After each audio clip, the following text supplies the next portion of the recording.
Muchas gracias, Excellencia. Now it is my pleasure to welcome His Excellency Mr. Daouda Ngom, Minister of Environment and Ecological Transition of Senegal. Your Excellency, you have the floor. Monsieur le secrétaire exécutif de la Convention cadre des Nations Unies sur les changements climatiques, Monsieur le président de la COP29, Mesdames et Messieurs les ministres, permettez-moi d'abord, au nom de son Excellence, M. Bassirou Diomaye Diakhar Faye, président de la République du Sénégal, d'adresser mes vives félicitations et remerciements à son Excellence, M. Ilham Aliyev, président de la République d'Azerbaïdjan, pour l'hospitalité et l'organisation parfaite de cette 29e COP sur les changements climatiques. Je félicite M. Antonio Guterres, secrétaire général des Nations Unies, pour son engagement pour l'atteinte des objectifs cruciaux de la Convention cadre des Nations Unies sur le changement climatique et l'accord de Paris. Nous sommes réunis ici avec une ferme volonté de renforcer la coopération, de rehausser les ambitions climatiques afin de ralentir, voire neutraliser la tendance au réchauffement de la planète. La crise climatique est une question à choix unique. Sauver la planète pour sauver l'humanité. Il n'existe point d'alternative. Il faut agir dans l'urgence. Le monde est affecté de tous bords par des événements climatiques extrêmes, aux conséquences mortelles et catastrophiques.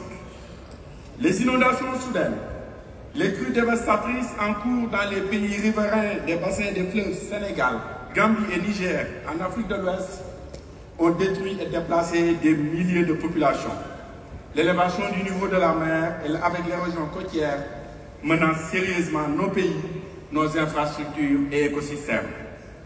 Le Sénégal a ces derniers mois mobilisé via son budget 30 milliards de francs CFA pour minimiser les pertes liées aux inondations et accompagner les sinistrés tout en faisant face à des pertes d'habitat sur le long de ces 718 km de côte.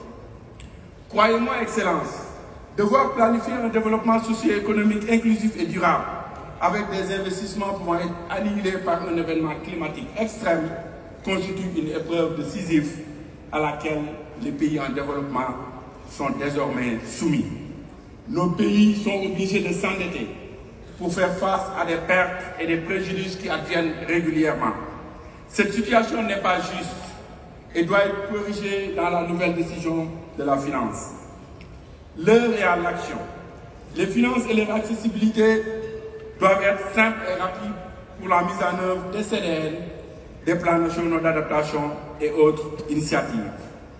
Mesdames et messieurs, le chemin parcouru depuis Rio 92 à Bakou est long, parsemé de défis.